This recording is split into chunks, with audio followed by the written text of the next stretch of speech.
Colossians chapter 1, verses 16 to 29.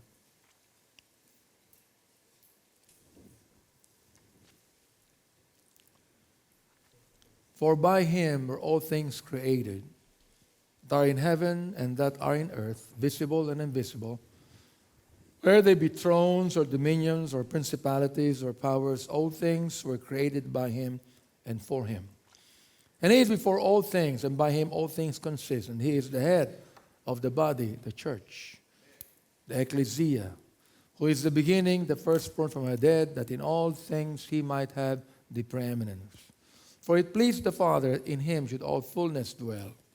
And having made peace through the blood of his cross, by him to reconcile all things unto himself, by him I say, whether they be things on earth or things in heaven, and you that were sometimes alienated and enemies in your mind by wicked works, yet now hath he reconciled in the body of his flesh through death, to present you holy and unblameable and unreprovable in his sight, if ye continue in the faith, grounded and settled, and be not moved away from the hope of the gospel, which ye have heard, and which was preached to every creature which is under heaven, of whereof I, Paul, am made a minister, who now rejoice in my sufferings for you, and fill up that which is behind of the afflictions of Christ in my flesh, for his body's sake, which is the ecclesia, whereof I am made a minister, according to the dispensation of God, which is given to me for you, to fulfill the word of God, even the mystery which hath been hid from ages and from generations, but now is made manifest to his saints, to whom God would make known what is the riches of the glory of this mystery among the Gentiles, which is Christ in you, the hope of glory, whom we preach, warning every man, teaching every man in all wisdom, we may present every man perfect in Christ Jesus, whereunto I also labor, striving according to his working, which worketh in me mightily. Heavenly Father, bless your word. Lord, today we pray for Pastor Vic Serrano, who is right now sick in bed. May your healing hand be upon him, Lord, and may you give him comfort, Father. Thank you so much, Lord, for everything. I also pray today for Brother Rudy Holland, who is now kind of sick in his ear, Lord, that you would remove the infection, Father, that he could be able to effectively minister to us. Bless now this time together. In Christ's name we pray. Amen. Amen. You may be seated. What I'm going to tell you right now is more of a teaching style than preaching here. Okay? You might have some questions. You can write them down, so we'll be able to answer them later. The book of Colossians is a book that tells us of the ecclesia of the Lord Jesus Christ. And today, I would like to teach you on the government of the ecclesia. All right? Baptist distinctives. Okay. Pero unang-una, marami nagtatanong, bakit, Pastor, pinalitan mo yung church na ecclesia? Let me answer that, okay? Why do we call ourselves now Metropolitan Bible Baptist Ecclesia? Because the word church in the New Testament is a wrong translation. It is not the right translation. The word church was put into by the 50 translators of the King James to accommodate Catholics and Protestants. Because every time the word church is mentioned in the New Testament, the Greek word is ecclesia. And the word church is not ecclesia in the Greek. The word church in the Greek is kyriakos. And the word kyriakos means the Lord's. Now, they coined the church there because of the fact that the Lord Jesus Christ said, I will build my ecclesia. And they put those two words together and they said church, the Lord's.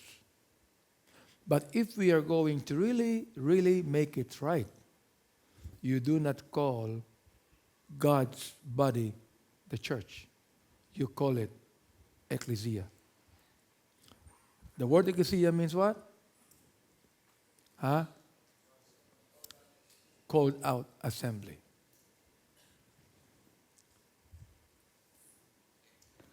In fact, from the Old Testament down to the New, the word ecclesia has been widely used, even speaking of the Jewish assembly. The synagogue is an ecclesia, but it is not the extension of the New Testament ecclesia. Totally a different thing. Okay? So, when I change the name from church to ecclesia, I am just making it right. Because it is wrong. I am not asking you to change yours. Okay? So you would know what history is. I'm an avid fan of history. I love history. All right? Because if we do not know history, we will never learn from history. And there's something that we've got to realize today. Kaya sana masettle na yung tanong, bakit mo pinalitang ecclesia? Because I am not a Protestant, I'm a Baptist.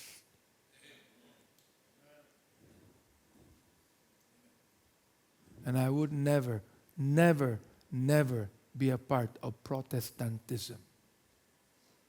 I did not protest from Rome. We were there before Rome was there. And by the way, Rome, the church in Rome, used to be a Baptist church.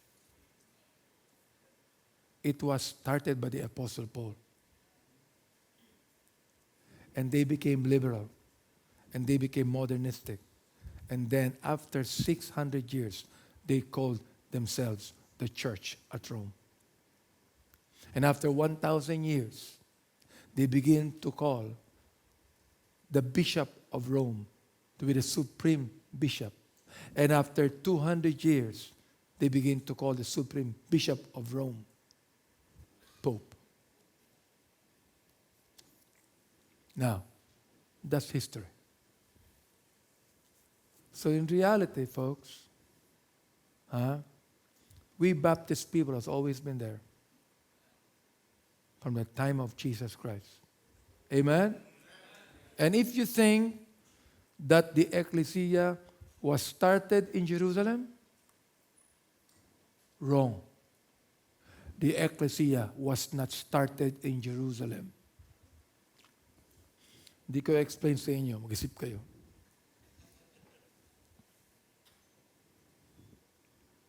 You were taught wrong by the missionaries.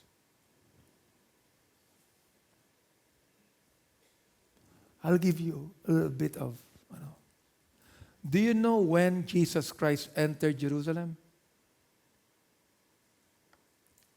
When? In the triumphal entry. He never entered Jerusalem only several days before he was crucified. Hello. Read. Give attendance to reading.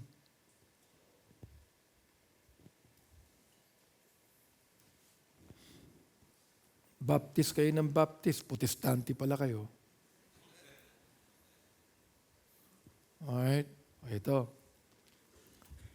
Recently, merong isang nagmamarunong na batang Baptist pastor naglagay ng article doon sa Facebook. At pinapaliwanag niya that the government of the church with its theocracy is not the model of government today. Because it was Jewish. Not in the ecclesia. Ewan ko kung saan niya nakuha yun. You know, sabi nga ng isang poet, a little learning is a dangerous thing. Gusto mong makilala, kahit mali ang pinapanukala mo, gagawin mo para makilala ka lang. Gusto mong pag-usapan, kahit mali ang pinapaniwalaan mo, gagawin mo para pag-usapan ka. Kaya pinag-uusapan siya. Di ba? Pag pinangkit ko yung pangalan niya, alam niyo kung sino eh. Oo. Gusto kong explain to sa inyo ngayon. Ano ba talaga ang pamahalaan ng tunay na eklesiya? Okay. Let's go back to history. History, di ba? Hindi ka pwede makaalis dyan eh. Tama ba ako? Oo. There are several kinds of government. The different churches use to govern themselves.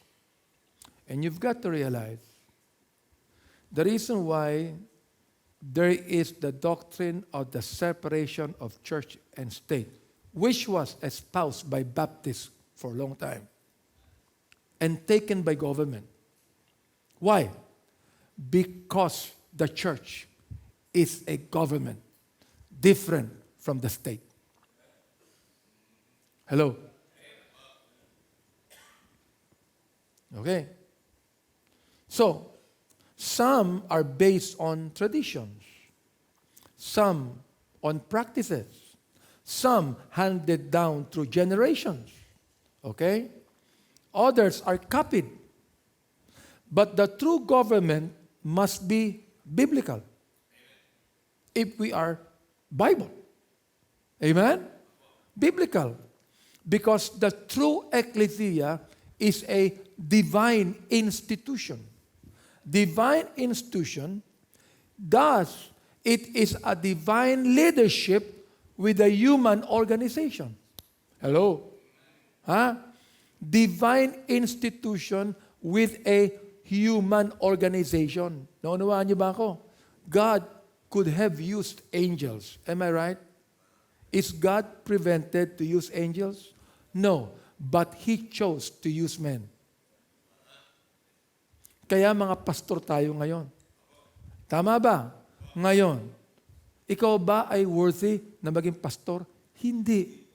Qualified ka bang maging pastor? Hindi. Walang sino mang qualified maging pastor. Naunawaan niyo ba ako? Kahit yung pag-chief, ikaw ay high priest sa Leviticus, may qualification yan. Kung kalbo ka, hindi ka pwede maging high priest. That's right.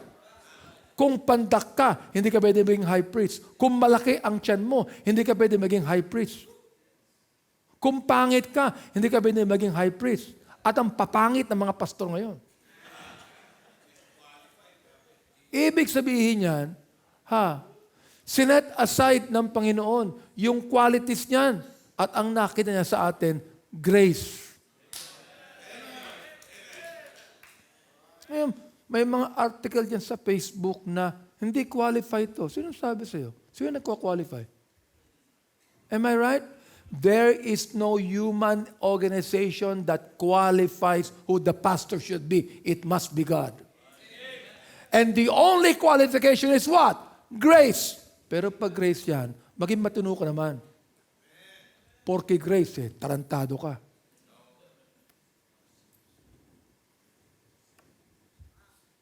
Naunawaan niyo ba ako?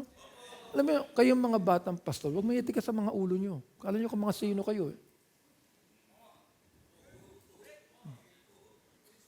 Alam mo, ito, live streaming to. Kaya sana pinapanood to nung binabangkit ko sa inyo.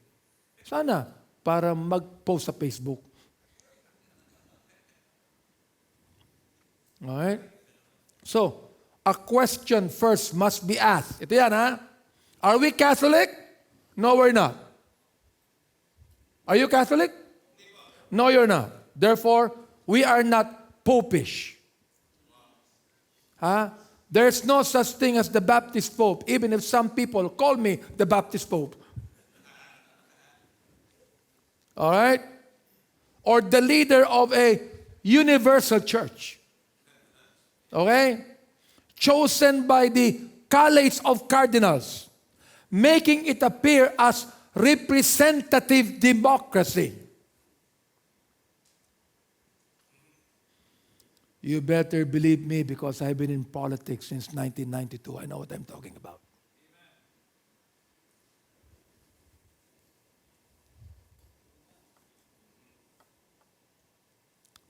I'm a political science student, folks.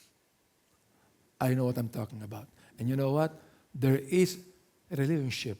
May relation, between the government of a democratic republic now and the government of the ecclesia. Do you realize that?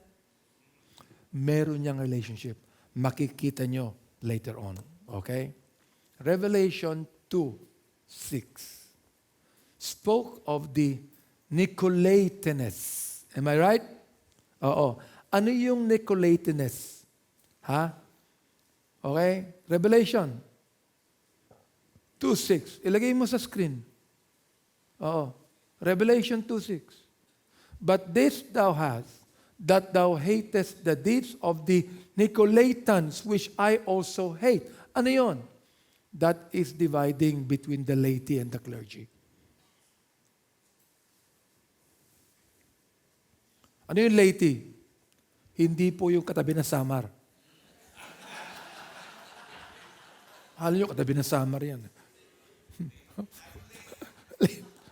At hindi rin yung palayakan late sa church, kaya laity ito eh. Hindi po yung pangalan ng babae. Laity. L-A-I-T-Y yan. Okay. Ano yung laity? Kayo. Ano yung clergy? Ako. Okay. Walang division yon. Yun ang Nicolaitans. Yun ang ini-hate ng Panginoon. Yun ang sinabi ni Peter sa 2 Peter 2:15-19. Yan 2 Peter 2:15-19. Saan yun ron? We have forsaken the right way and are gone astray, following the way of Balaam, the son of Bosor, who loved the wages of unrighteousness. Basahin nyo maigi yan. Tatlo yang tungkol kay Balaam. Tatlo yan eh. The error of Balaam. Ano yung pangalawa? The doctrine of Balaam. Ano yung pangatlo? The way of Balaam. Tatlo yan. Have you studied that? Alam niyo po ba ang kaibahan ng tatlong yan? May kaibahan yan, kahit na isang tao lang yan. Balaam po ang pangalan niya. Ang Balaam po, hindi ibig sabihin, sisihin mo yung tao. Blame po ang ibig sabihin nun. Hindi Balaam. Are we Protestant? We are not Protestant. Di ba? Sabi kasi ng isang pastor hindi po tayo Protestante. Protestant, hindi Protestant. Hindi nyo nakuha Hirap sa inyo. Are we Protestants? No, definitely not. Therefore, we are not Congregationalists. Naunawaan niyo ba ako? Now, paano pinipili ang Pope? Okay, pinipili ang Pope among the cardinals. Correct? Ang tawag doon, College of Cardinals. Lahat yun miyembro. Sila ang pumipili nun. Naunawaan niyo ba ako? Oo. Mamaya, kapag napili na doon sa Vatican, may usok ng puti. Naunawaan niyo ba ako? May napili ng Papa Umamaw. Okay. Ayan. Sino yun? Yun ang College of Cardinals ang pumipili. Wala tayo nun. Naunawaan niyo ba ako? Ngayon yung College of Cardinals, yun ang tinatawag na representative democracy. Tulad ng Kongreso yan. Kaya ang tawag sa congressman, representatives. Do you know what I'm saying? Alam niyo na kung bakit ang tawag representatives. Hindi sapagkat kumukuha ng representation expenses. Naunawaan niyo ba ako? Ayan. Ngayon, Protestant naman pinag-uusapan natin. Protestant. We're not Protestants. We are not Congregationalists, as some Baptists seem to espouse. Karamihan ng Baptist, congregationalist. Alam niyo ba yon? Mamaya mauunawaan niyo to. Are we evangelical as a denomination? Are we? Not so. Not so. Although, we are the true evangelical in the biblical sense, but not in a denominational sense. Naunawaan niyo po ba? Oo. Member ka ba ng PCEC? Ano yung PCEC? Philippine Council of Evangelical Churches. Member ka ba doon? Hindi. Hindi ka evangelical. Am I right? Evangelical in the sense of a denomination, but we are the true evangelicals in the sense of the Bible. Okay. Therefore, we are not deacon or board-led. Hello? Pero karamihan ng mga Baptist churches, deacon-led. Board-led. Doon ako namulat. Doon ka namulat, Pastor Ellery, di ba? Deacon-led yan. Board-led yan. Doon ako namulat nung araw. Bible Baptist yan. Okay. Therefore, now, are we charismatic? I have charisma. Every pastor must have charisma. Okay? Kung wala kang charisma, huwag ka na magpastor. Wala ka palang charisma eh. Naunawaan niyo ba ako? Hello? Oh, may charisma ka ba? Hello? May charisma ka? Pastor ka eh. Meron ka ba charisma? Ba't wala kang pera? Meron kang charisma, wala kang pera. Mag-charismatic ka na lang. Gusto mo. Look pagka minsan, biro ito. Nagbibiro po ako, pero totoo sinasabi ko. Akala nyo. Oo. For example, sabihin ko, maganda ako lalaki, biro yan. Pero totoo yan. Okay. Tara nyo, ha? Oh, are we charismatic? Of course not. Therefore, we are not autocratic in government as the cults are. Ang sabi ng isa, I am the appointed Son of God. Alright? Ano yun? Autocratic government yun. Oo, ha? Iglesia, autocratic government yun. Alright? Oh, dating daan, autocratic government yan. Naunawaan niyo ba ako? At, ang siste, meron mga Baptist churches, kapag Amerikano ang pastor, autocratic yan.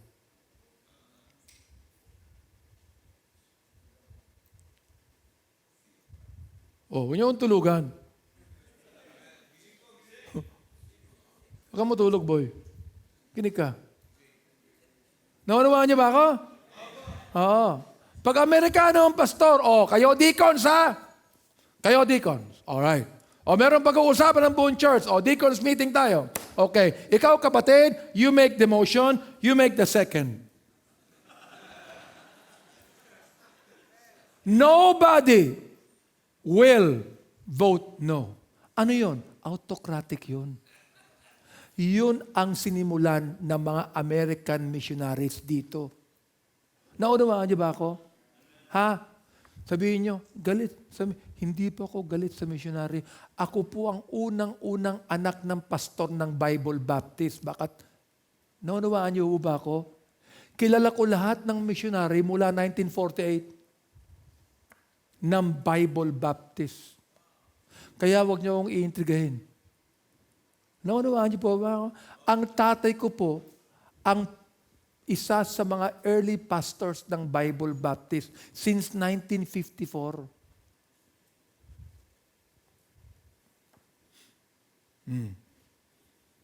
Di ba?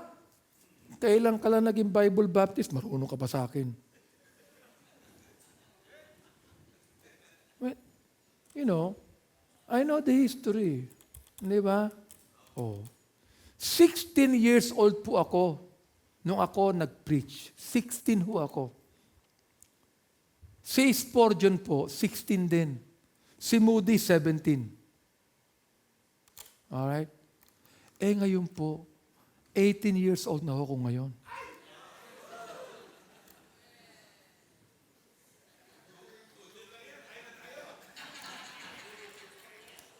Itong mga asawa ng pastor, minsan malas itong mga to. Nagsasalita ako, biglang may, we. Alam mo na kung sino yung nagsabi, we. Oh. Ngayong Biyernes, mga kapatid, 65 na ako. Wala po akong selebrasyon. Ang nagse-celebrate, yung ecclesia ko. Hindi ko alam, birthday ko, dapat ako mag-celebrate. Sila nagse-celebrate. Nakakita nun. Di ba? Imbitado kayong lahat. Para ano? Para maging witness kayo kung anong ginagawa ng ecclesia ito sa pastor nila. At dahilan dyan, dapat gawin sa inyo. Ha? Next week na yun eh.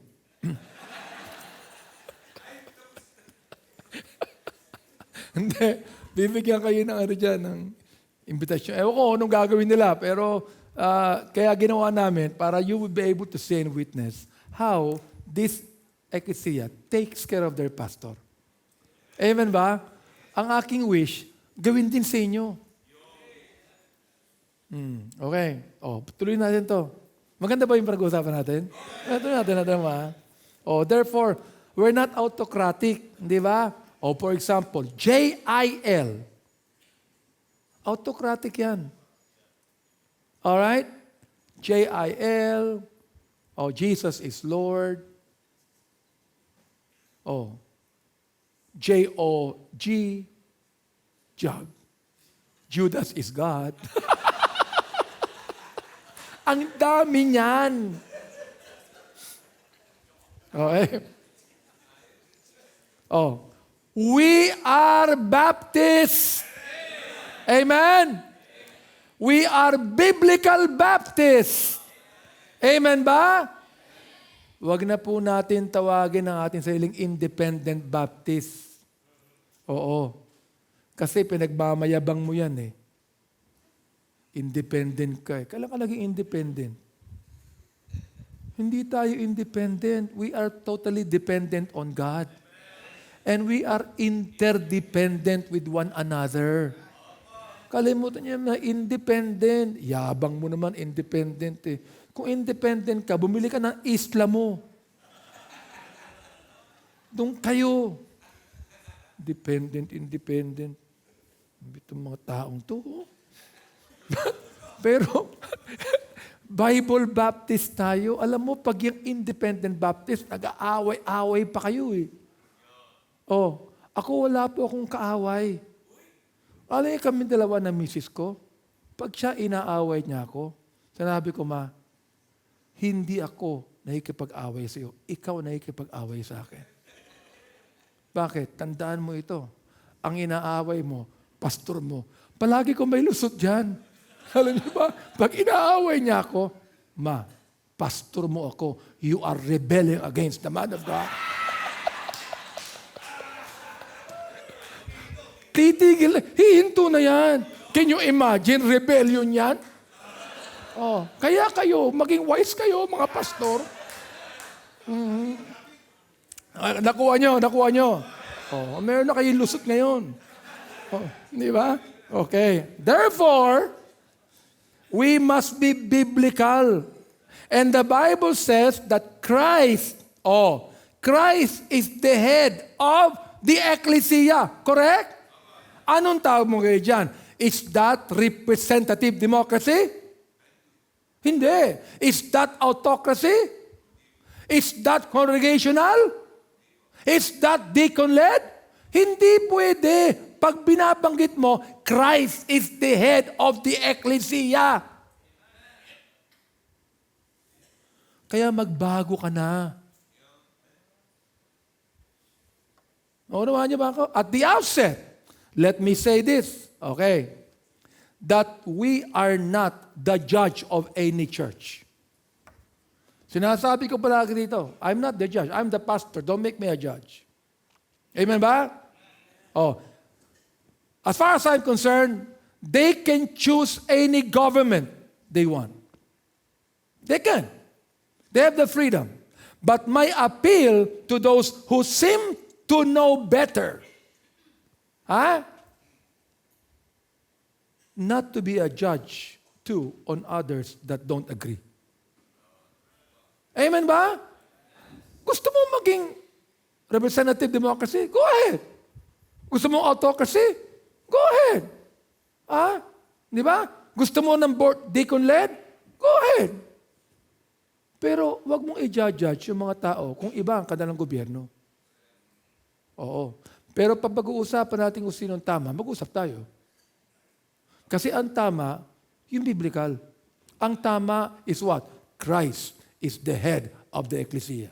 Ang tama ito. In all things, Jesus must have the preeminence. Okay? So, what will be taught here is what the MBB is.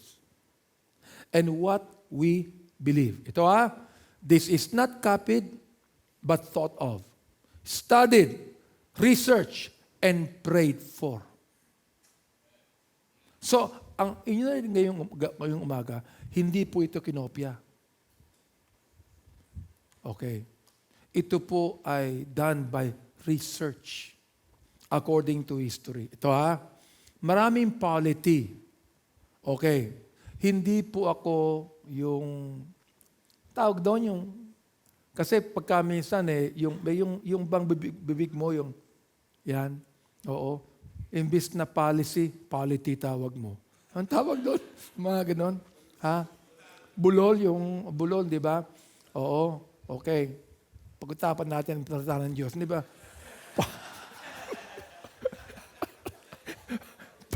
Polity. Hindi policy, polity. Hindi po ako bulol. Okay, ayan. Ano yung mga polity? Merong episcopal polity. The episcopal polity is the Anglican mode of government. Kinakailan mo unawaan po nyo to? Oo. Paano pa nagsimula ang Anglican, mga kapatid?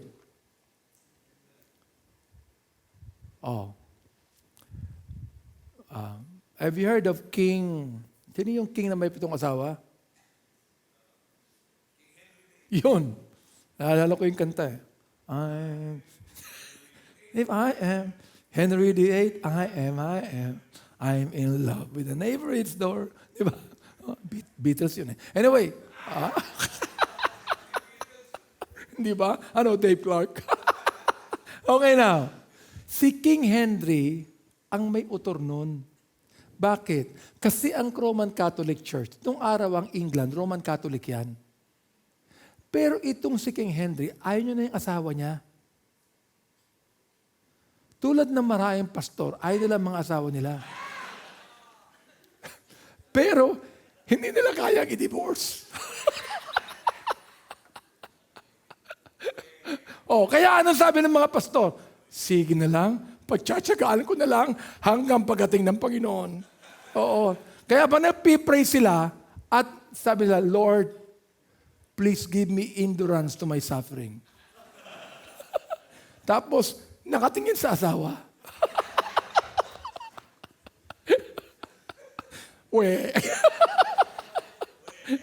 Okay?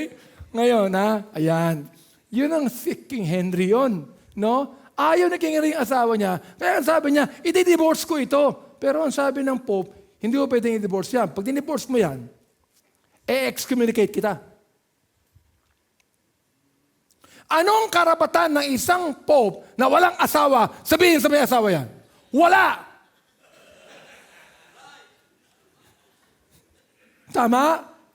Kaya dapat ang mga pastor, mga kapatid, may isang asawa yan. Isa! Only one! Hindi none! One!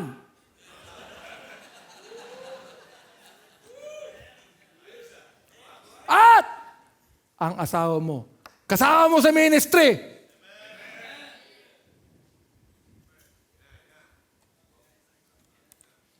Asawa ka, hindi mo kasama si ministry ng asawa mo.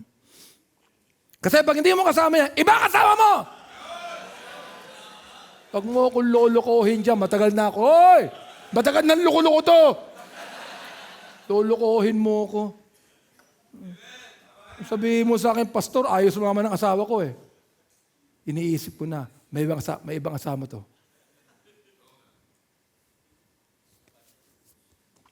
Wala, Pastor! Wala, kahit na walang asawa ko, wala akong kasama. Uy.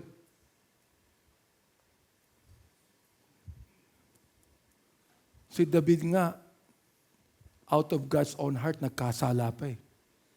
Ikaw, hindi ka naman out of God's own heart. Ano ka ba? Bihira ka? Kala mo kung sino ka? Tama ba? Si Abraham, mga kapatid. Abraham, a friend of God ang tawag. Maloko. Ikaw, friend of God ka ba? Bihira ka. No. Ba't ka? Nagbabasa ako ng Bible, oy. Alam ko lahat yan. Tama ba ako? O yan. Balik tayo sa pinag-uusapan natin. Kaya nagkaroon ng Anglican Church. Ayaw mo. So instead of, I will not allow the Catholic Church to control me. Di ba? Sabi niya. Or to excommunicate me, I will start my own. Kaya nag-start ng Anglican. Yun. Okay. Yun ang episcopal polity. Ang episcopal polity are governed by bishops. Ganun yun. Okay. Meron silang, parang Katoliko yan eh. Halos silang pinagkaiba sa Katoliko. Ang pagkakaiba lang ng episcopal, nag-aasawa yung mga pare. Alright? Meron din namang Presbyterian polity. Ito ang pinapanawalaan ng maraming Reformed churches. Oo. Meron silang tinatawag na hierarchy of councils. Board of elders. Board of deacons. Alright? Hierarchy of elders. Okay. Ayan. Board of elders, board of deacons, blackboard, pastor.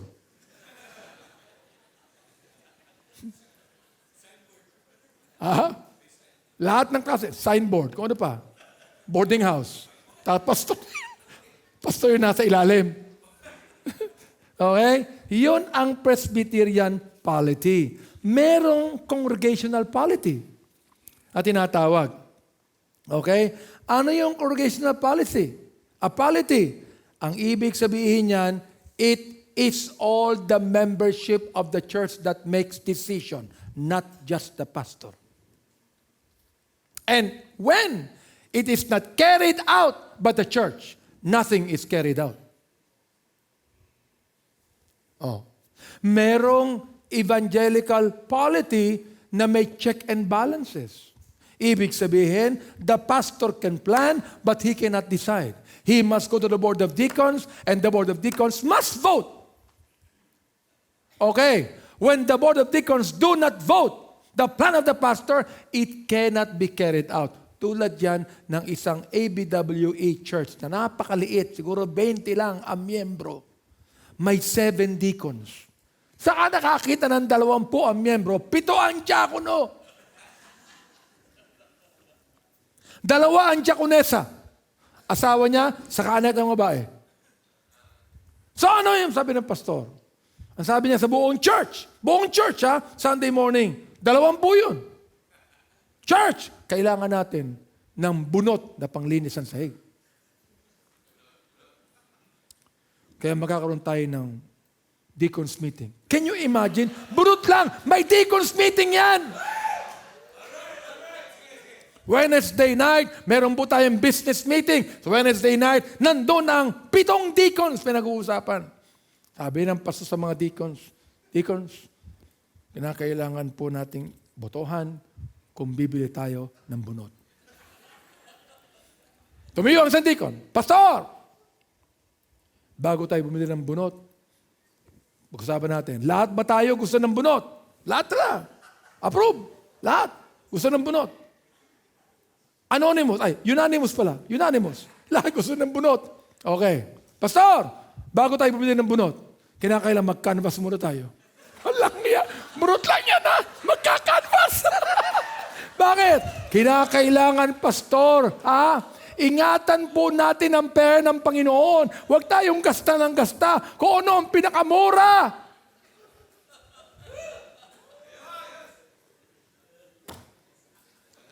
At tuloy ba yung bunot? Hindi. Tatawa-tawa tayo ha. Totoo yan. Yun ang protestante. Di ba? Review natin ang different kinds of government. Okay. Democracy. Ano yung democracy? Kinakailangan mag-aral ka ng political science for you to be able to know what democracy is. Okay. A government by the people or the rule of the majority. Such as our government. Pinagbobotohan ang presidente. Okay. A government in which sovereignty resides in the people. And leaders are chosen to represent them by free election. Yan ang democracy. Alright? A very popular Latin adage defines it. Vox populi, vox Dei, which is also the idea of the Roman Catholic Church. Democracy was conceptualized by the Grecians in the Grecian Empire and in a limited sense practiced by the Romans. Kaya nung panahon ng mga Romano, may Roman Senate. Alright? Definitely, this is pagan, humanistic approach to governance. If the book of Daniel spoke of the image called the Colossus. Tama? Alright. Depicting that of the rule of the Greeks and the Romans as the legs and feet of the image made of clay and steel. This can never be the government of the true ecclesia. Kaya't doon sa Trail of Blood, baguhin niyo yan. Ang sabi ni B.H. Carroll doon, di ba? That the government of the church is a pure democracy. Only executive, not legislative. Folks, there's no such thing as a pure democracy. Pag pinag-usapan ang democracy, kinakailangan may check and balances. You know what I'm saying? Kaya dapat may executive, dapat may legislative, dapat may judiciary. Meron ba tayo niya sa church? No. Therefore, it is not a democracy. Congregational, relating to a body of Protestant churches deriving from the English independence of the 17th century and affirming the essential importance and the autonomy of the local congregation. Now, we believe in that. Autonomy of the local congregation. Pero pag pinag-usapan ng autonomy ng isang kongregasyon, sa congregational polity, ibig sabihin nito that it is the congregation that should decide for themselves, not just the pastor. Now, there's nothing wrong in the congregation deciding for themselves. But there's something wrong when you begin to put the sovereignty to the people. You go back to democracy. All right. Now, number 3, presbytery.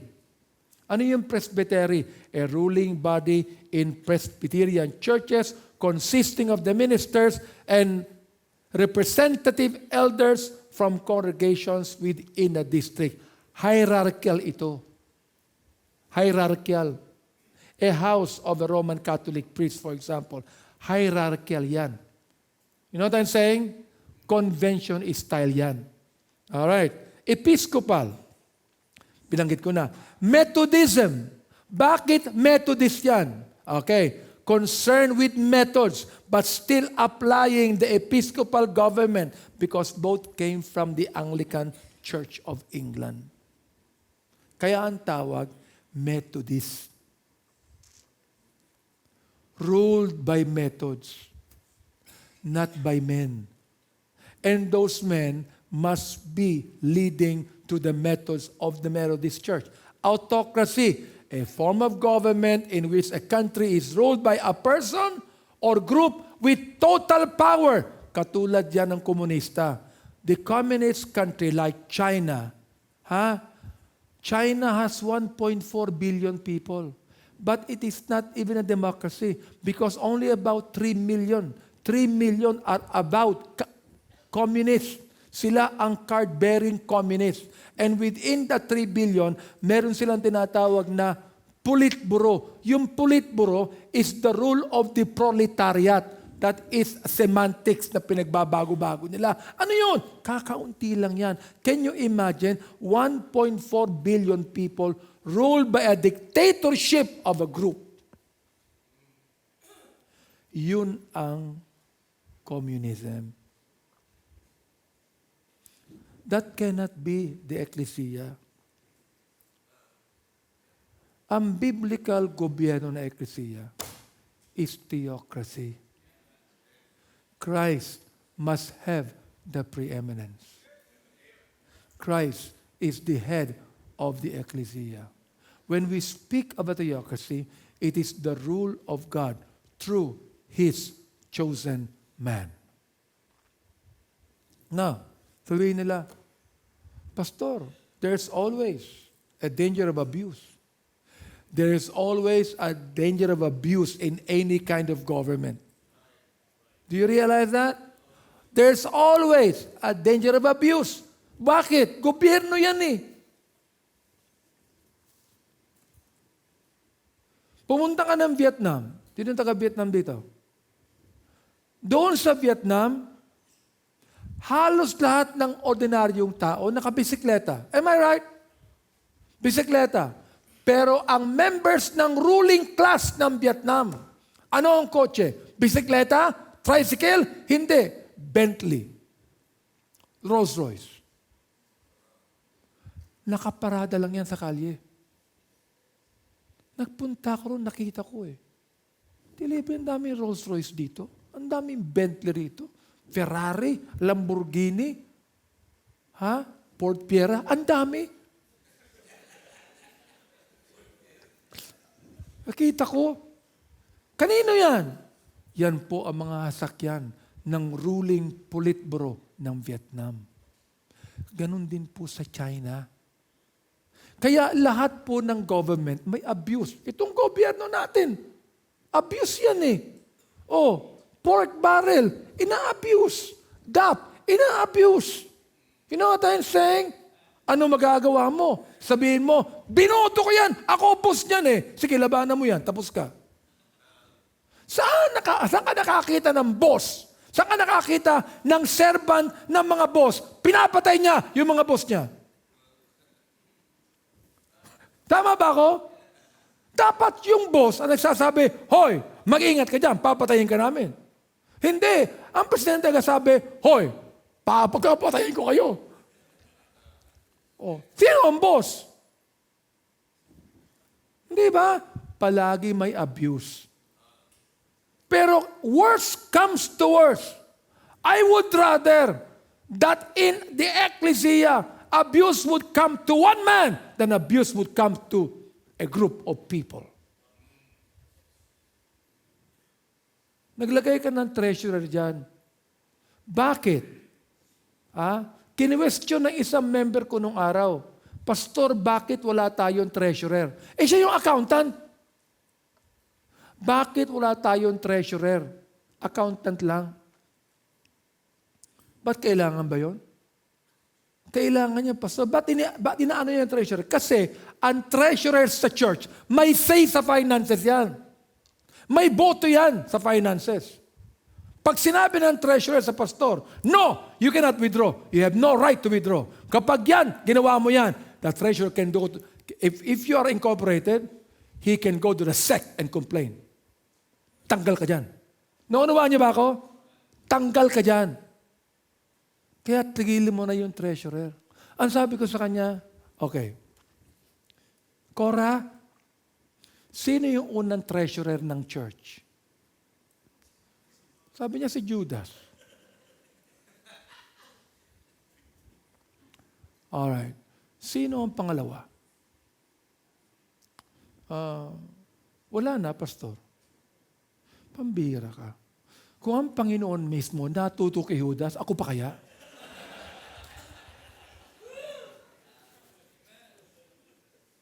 Naunawaan niyo ba ako? Wala pong treasurer sa eklesiya. Sino po? Sino treasurer? Wala. Accountants. Nagbibilang ng pera. Sila po'y tagabilang lang ng pera. Hindi tagagasta ng pera. Ang gumagasta ng pera ang pastor.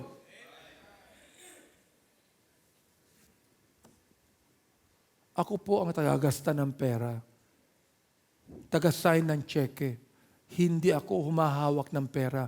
Yung accountant ang humahawak ng pera dyan, mga kapatid. Ikaw, nakikiusap ka, treasurer, please ha, kailangan ko ng pera. Sabi nun, nakasimakot na yung treasurer, magkano kailangan ko, pastor? Kahit piso lang.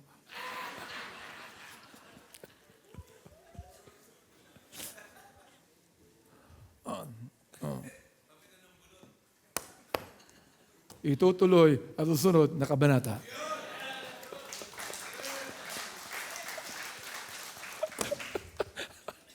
Diba? Ngayon, natutunan ba kayo? Ito, number 1, charismatic ba tayo? Kulto ba tayo? Na? Catholic ba tayo? Protestant ba tayo? Baptist po tayo. So, maging biblical tayo. Ano ang basis ito? Ang sabi ng Bible, ang sabi ni Kristo, kung hindi ka pwedeng pagkatiwalaan ng maliit, hindi ka pwedeng bigyan ng malaki. Ito yun. Kung hindi ka pwedeng pagkatiwalaan ng piso, hindi ka dapat pwedeng bigyan ng 100 piso. Amen ba? Tulad na, kung hindi ka pwedeng pagkatiwalaan ng isang asawa, hindi ka pwedeng bigyan ng pangalawa.